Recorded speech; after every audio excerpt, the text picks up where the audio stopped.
Bismillahirrahmanirrahim. Assalamualaikum warahmatullahi wabarakatuh. Alhamdulillah wassalatu wassalamu ala Rasulillah wa ala alihi wa sahbihi wa sallama tasliman katsira, amma ba'd.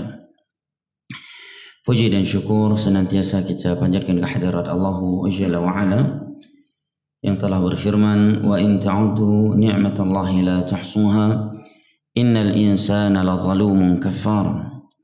Dan kalaulah kalian ingin menghitung-hitung akan nikmat Allah atas kalian, niscaya kalian tidak akan mampu menghitungnya. Sesungguhnya manusia itu lazalumun kafar, pelaku kezaliman dan kekufuran. Alhamdulillah, dengan berkat nikmat kesehatan dan kesempatan setelah hidayah taufik dari Allah Jalla wa Ala, sama-sama kita telah melaksanakan ibadah salat subuh berjamaah di rumah Allah Jalla wa Ala yang mulia ini. Kita memohon kepadanya, Rabbana taqabbal minna innaka antas sami'ul alim.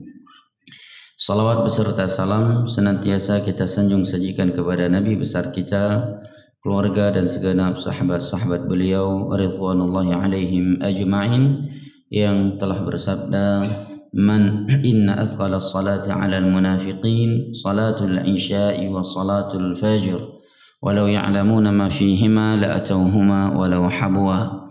Sesungguhnya salat yang paling berat bagi orang-orang munafik adalah salat isya dan salat subuh. Walau ya'lamuna ma fihima la atawhuma walau habwa. Dan kalaulah mereka mengetahui keutamaan pergi melaksanakan salat isya dan subuh berjamaah, la atawhuma walau habwa, niscaya mereka akan pergi melaksanakannya sekalipun harus merangkak. Jamaah yang dimuliakan Allah rahimani wa rahimakumullah, kita lanjutkan kembali kajian kita kitab Bahjatul Qulubil Abrar wa Qurratu Uyunil Akhyar, lentera hati orang-orang baik dan penyejuk mata orang-orang saleh, karya Syekh Abdurrahman As-Sa'di, yang mana pada pertemuan yang lalu kita membahas hadis yang ke-9 terkait pembahasan takdir. Dan di sana telah kita bahas rukun-rukun iman kepada takdir, yang apabila salah satu dari rukun iman tersebut diingkari, tidak diimani, maka belum sah iman seorang kepada takdir. Berikut ini adalah al-hadithul ashir, hadis yang ke-10 yang diberikan judul oleh penulis ad-da'watu ilal huda, keutamaan mengajak menyeru manusia kepada petunjuk. An Abi Hurairah radhiyallahu anhu qala qala Rasulullah sallallahu alaihi wasallam, man da'a ila hudan kana lahu min al-ajri mithlu ujuri man tabi'ahu la yanqusu dhalika min ujurihim shay'a wa man da'a ila dhalalatin kana alayhi min al-ithmi min athami mithlu athami man tabi'ahu la yanqusu dhalika min athamihim shay'a. Rawahu Muslim. Dari sahabat Abu Hurairah radhiyallahu anhu bahwa Rasulullah sallallahu alaihi wasallam bersabda, man da'a ila huda, barang siapa yang mengajak, yang menyeru kepada huda, kepada petunjuk Al-Quranul Karim dan hadis-hadis Nabi sallallahu alaihi wasallam, mengajak kepada perintah Allah dan Rasulnya, mengajak untuk melakukan hal-hal yang dianjurkan oleh Allah dan Rasulnya, mengajak untuk meninggalkan maksiat kepada Allah Jalla wa Ala, atau mengajak orang untuk meninggalkan hal-hal yang makruh, maka bagi dia pahala seruan tersebut dan pahala orang-orang yang mengikuti seruannya tersebut tanpa mengurangi pahala mereka sedikit pun. Dan barang siapa yang mengajak kepada kesesatan, maka dia akan memperoleh dosanya dan dosa orang-orang yang mengikutinya tanpa mengurangi dosa mereka sedikit pun. Hadis ini diriwayatkan oleh Imam Muslim pada nomor 2674. Jamaah yang dimuliakan Allah rahimani wa rahimakumullah, di dalam hadis ini Nabi kita sallallahu alaihi wasallam menerangkan kepada kita keutamaan mengajak manusia kepada jalan kebaikan dan besarnya dosa mengajak manusia kepada kesesatan. Di mana di dalam hadis ini beliau menerangkan kepada kita bahwa orang yang mengajak orang lain kepada suatu petunjuk, dia mendapatkan 2 pahala. Yang pertama, pahala dia melakukan atau mengajak orang lain, pahala dakwah. Yang kedua, pahala orang-orang yang telah mengikuti seruannya tersebut. Apabila ada 1000 orang yang salat disebabkan seruan dia, wejangan dia, maka dia telah memperoleh pahala menyuruh mereka dan pahala 1000 orang yang salat tersebut tanpa mengurangi pahala salat 1000 orang tersebut. Sungguh besar pahalanya dan sungguh besar keutamaannya. Al-amru bil ma'ruf. Kayak dalam Al-Qur'anul Karim Allah berfirman, "Kuntum khaira ummatin ukhrijat lin-nasi ta'muruna bil ma'ruf wa tanhauna 'anil munkar." Kalian adalah sebaik-baik umat yang Allah sediakan, keluarkan untuk umat manusia ini, yang mengajak kepada hal yang ma'ruf dan mencegah dari hal yang munkar. Wal mu'minuna wal mu'minatu ba'dhuhum awliya'u ba'd, ya'muruna bil ma'ruf wa yanhauna 'anil munkar. Wal takum minkum ummatun yad'una ilal khair wa ya'muruna bil ma'ruf wa yanhauna 'anil munkar. Ulaika humul muflihun. Dan di dalam sebuah hadis yang diriwayatkan oleh Al-Imam Al-Bukhari dari Sahl bin Sa'ad As-Sa'idi radhiyallahu anhu, di saat perang Khaybar, setelah Nabi SAW memberikan bendera perang kepada Ali ibnu Abi Thalib radhiyallahu anhu, Nabi bersabda, "La yahdiyallahu bika rajulan wahidan khairul laka min humrin na'am." Apabila Allah memberikan hidayahnya kepada seseorang melaluimu, sebabnya adalah engkau, maka itu lebih baik daripada onta merah. Onta merah adalah simbol kekayaan orang Arab di masa itu. Kalau di bahasa kita sekarang, mobil paling mahal, mobil paling mahal, mobil paling mewah. Itulah onta merah di sisi orang Arab di saat itu. Dia adalah simbol kekayaan, onta merah. Tidak semua onta itu merah, ya, dan tidak semua tempat yang banyaknya onta itu ada onta merah. Saya sendiri yang sudah tinggal di Arab sampai hari ini belum pernah melihat onta merah. Ya, wallahu alam seperti apa dan apa keistimewaannya. Yang jelas para ulama menyebutkan bahwa onta merah di masa Nabi SAW itu adalah simbol kekayaan. Hanya orang-orang yang konglomerat saja memilikinya. Nah, Nabi menyatakan apabila Allah memberikan hidayahnya kepada seseorang yang tadinya dia pelaku syirik, akhirnya mengenal tauhid. Yang tadinya dia beribadah dengan cara-cara yang tidak dianjurkan oleh Nabi SAW, sekarang melakukan ibadah, zikir, salat, umrah, haji dan seterusnya sesuai dengan tuntunan Nabi SAW. Yang tadinya dia penghisap sabu-sabu, pelaku maksiat, sekarang dia telah bertobat menjadi hamba yang taat kepada Allah. Melaluimu, kata Nabi SAW, maka keutamaan tersebut, keutamaan yang engkau peroleh tersebut lebih mulia daripada onta merah. Mungkin ada yang berkata, aku pergi onta merah tengok di masa motor. Bukan maksudnya ya demikian. Maksudnya adalah perbandingan. Ya, andai kata misalkan bahasa kita sekarang, kalau ada orang yang memberikan dapat hidayah melaluimu, maka akan kami berikan kepadamu sebuah mobil Jaguar, sebuah mobil Lamborghini. Tentu semua orang semangat untuk menyampaikan kebenaran, untuk menegakkan al-amr bil ma'ruf wan nahyi anil munkar, karena mahalnya mobil tersebut. Nah, demikianlah kurang lebih bahasa Nabi, belum menggunakan pengumpamaan, dan tentunya itu hanya sekedar perumpamaan karena apa yang ada di dalam surga. Karena nikmat yang ada di dalam surga, di dalam hadis qudsi yang diriwayatkan oleh Imam Muslim dari Abu Hurairah radhiyallahu an, Allah berfirman, "A'dadtu li'ibadi shalihin fiha ma la aynun ra'at wa la udhunun sami'at wa la khatar 'ala qalbi bashar." Di dalam surga telah aku persiapkan nikmat-nikmat kepada hamba-hambaku yang saleh. Definisi saleh kata para ulama adalah orang yang ibadahnya itu lebih banyak daripada maksiatnya. Ya, kalau maksiatnya lebih banyak daripada ibadahnya itu namanya fasik. Jadi syarat saleh tidak mesti tidak punya kesalahan. Karena Nabi menyatakan kullu bani Adam khata' wa khairul khata'ina tawwabun. Seluruh anak Adam itu banyak melakukan dosa. Dan sebaik-baik orang yang banyak melakukan dosa adalah yang banyak bertobat pula. Itu definisi orang saleh kata para ulama. Nah, di dalam hadis qudsi Allah menyatakan, telah aku persiapkan di dalam surga untuk hamba-hambaku yang saleh nikmat-nikmat yang belum pernah terlihat oleh mata mereka, belum pernah terdengar oleh telinga mereka, dan belum pernah terbesit di dalam hati mereka. Bahkan di dalam sebuah hadis yang sahih Nabi sallallahu alaihi wasallam bersabda, la sautu ahadikum fil jannah khairum minad dunya wa ma fiha. Cambuk kuda yang dimiliki oleh salah satu di antara kalian di dalam surga nanti itu lebih hebat, lebih indah, lebih bagus daripada dunia beserta isinya. Apalagi kalau perbandingannya onta merah yang itu merupakan simbol kekayaan di masa Nabi sallallahu alaihi wasallam. Ini keutamaan ya seorang menyampaikan atau mengajak manusia kepada jalan yang benar. Ya, baik karena dia telah berilmu atau dia sebagai perantara kepada orang yang berilmu. Dia ajak kawannya, ya lagi duduk di warung kopi, azan dikumandangkan. Dia pun mengajak, hai kajak dapi utang. Ajak majelis ya antet ajak upilom. Ya. Maka yang lain pun pergi ke masjid.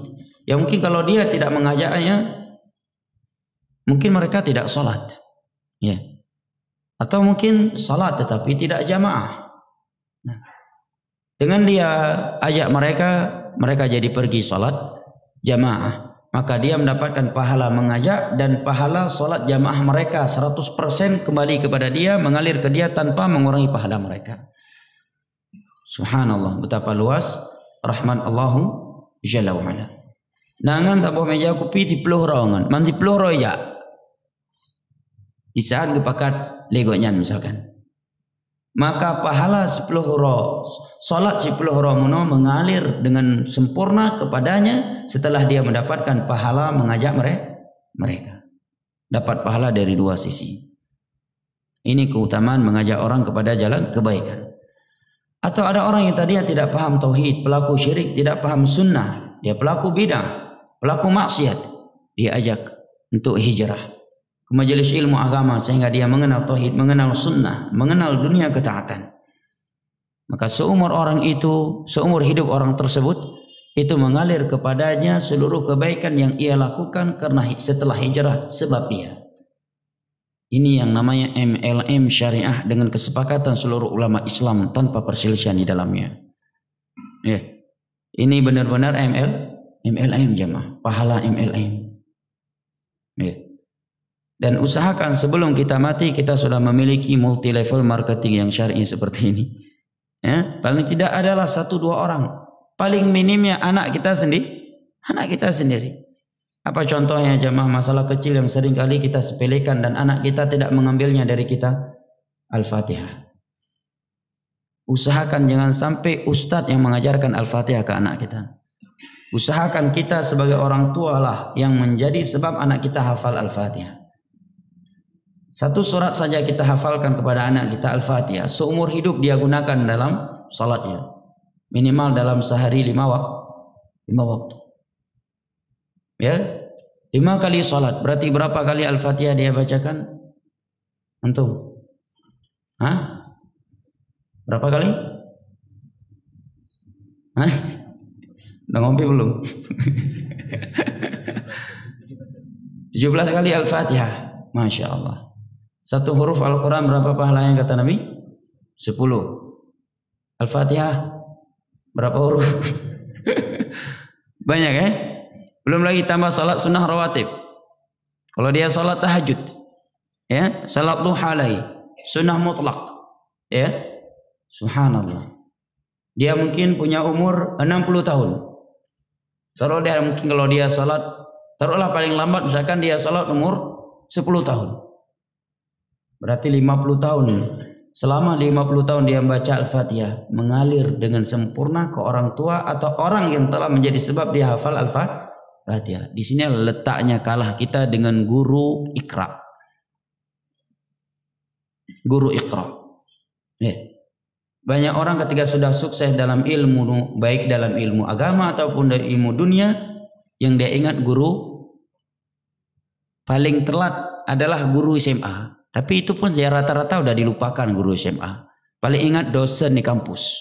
Itu paling ingat. Pada yang paling berjasa apa? Guru Iqra jemaah. Guru yang melalui beliau kita bisa tahu Al-Fatihah. Tahu surat-surat pendek yang dengannya kita bisa menggunakannya di dalam sholat. Mereka orang yang paling berjasa, jemaah. Dan ingat, kebaikan agama itu satu ayat atau satu hadis itu lebih baik daripada dunia beserta isinya. Apabila ada seorang guru yang dengan melalui guru tersebut kita tahu cara buat nuklir, misalkan ya dosen teknik nuklir misalkan.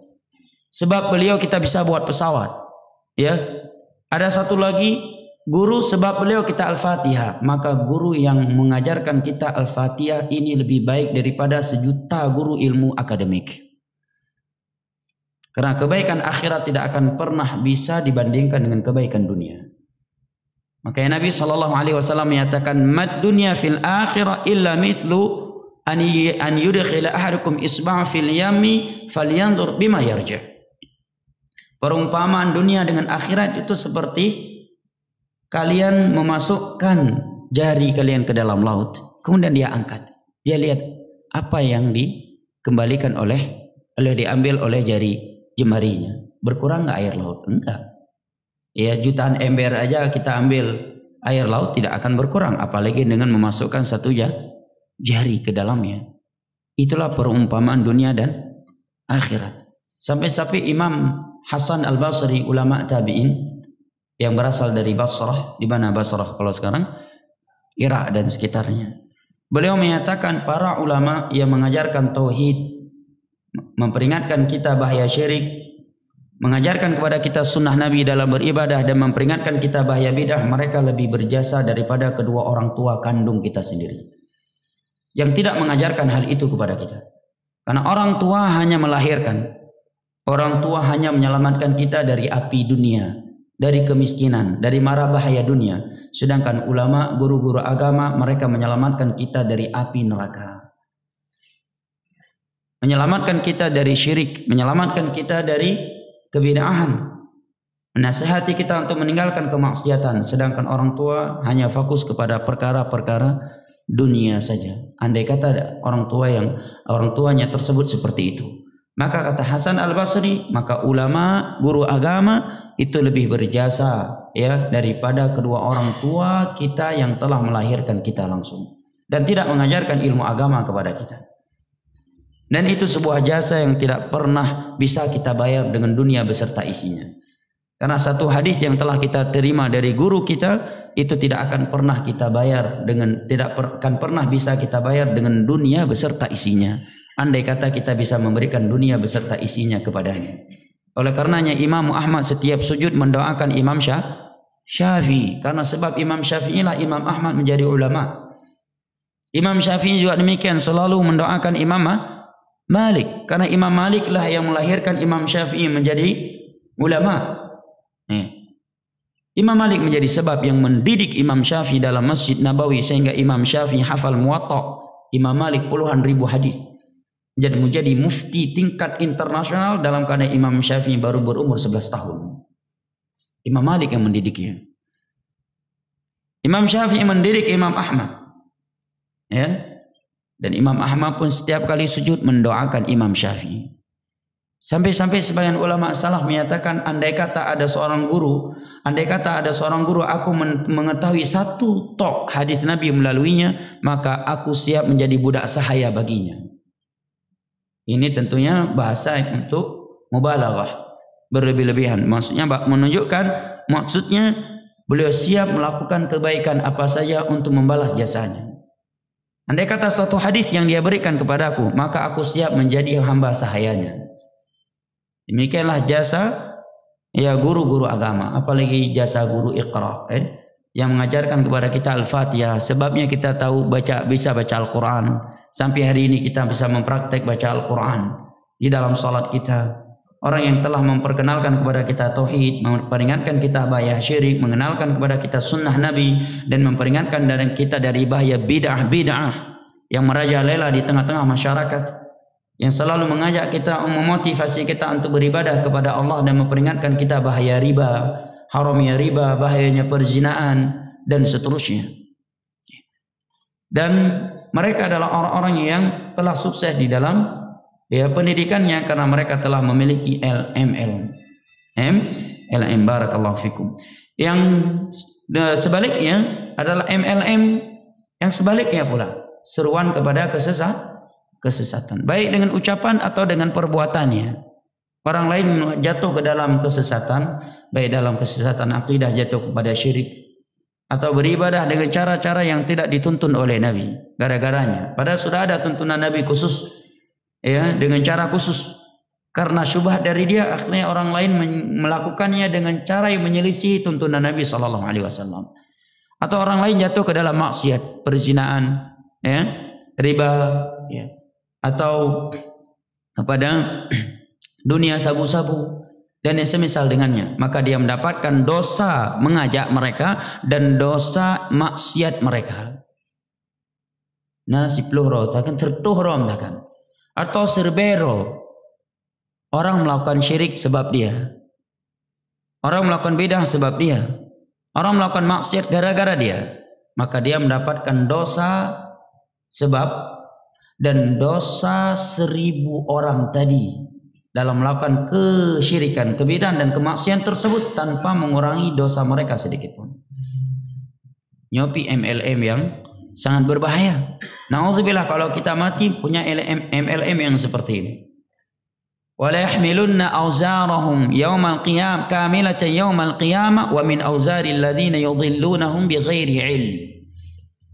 Kata Allah Jalla wa Ala dalam Al-Qur'an, orang-orang yang menyuruh manusia ke dalam kesyirikan, kebid'ahan dan dalam kemaksiatan, dia mendapatkan dosanya. Di hari kiamat dia akan mempertanggungjawabkan dosanya dengan sempurna, dan dia harus memikul dosa seluruh orang-orang yang telah ia sesatkan tanpa ilmu. Ya, luar biasa. Dosa mengajak kepada kesesatan. Gara-gara dia, orang lain melakukan bid'ah. Jutaan orang melakukan bid'ah sebabnya dia. Jutaan orang melakukan syirik gara-gara dia. Jutaan orang jatuh ke dalam maksiat gara-gara dia mempromosi riba. Mengajak masyarakat untuk riba. Akhirnya karena dia mempromosi riba di daerah tersebut 100 orang ambil pinjaman riba. Dia pertanggungjawabkan dosanya sendiri dan dosa 100 orang yang ambil riba tadi dengan sempurna tanpa mengurangi dosa dia sedikit pun. Luar biasa. Dan yang lebih bahaya lagi adalah kesyirikan, karena nomor 1 dosa itu adalah syirik. Ya, gara-gara dia orang lain menyembelih untuk laut. Ya boleh kau kuburan. Man dzabaha li ghairillah, la'ana Allah man dzabaha li ghairillah. Allah melaknat orang-orang yang menyembelih untuk selain Allah, karena ibadah sembelihan murni hak Allah. Qul inna salati wa nusuki wa mahyaya wa mamati lillahi rabbil alamin la syarika lahu wa bidzalika umirt wa ana awwalul muslimin. Demikian juga bid'ah, dia adalah dosa setelah kesyirikan.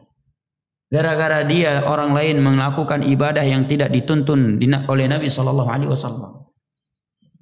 Akhirnya orang lain meninggalkan cara berzikir yang diajarkan oleh Rasulullah setelah salat 5 waktu, karena dia menyuruh mereka kepada cara zikir yang bertentangan dengan konteks dan tuntunan Nabi SAW dalam berzikir. 1000 jamaah berarti 1000 dosa. Dosa 1000 orang dalam melakukan hal tersebut harus dia pikul di hari kiamat. Makanya kata para ulama, di antara bentuk kasih sayang kita kepada tokoh kesyirikan, tokoh kebid'ahan dan tokoh kemaksiatan adalah memperingatkan kaum muslimin agar tidak mengikutinya. Apabila perlu disebut nama, maka disebut nama agar semakin sedikit yang mengikutinya, sehingga semakin sedikit pula dosa yang harus dia pertanggungjawabkan di hari kiamat. Ini bentuk kasih sayang kepada orang itu. Bukan bentuk iri dan benci atau permusuhan kepadanya.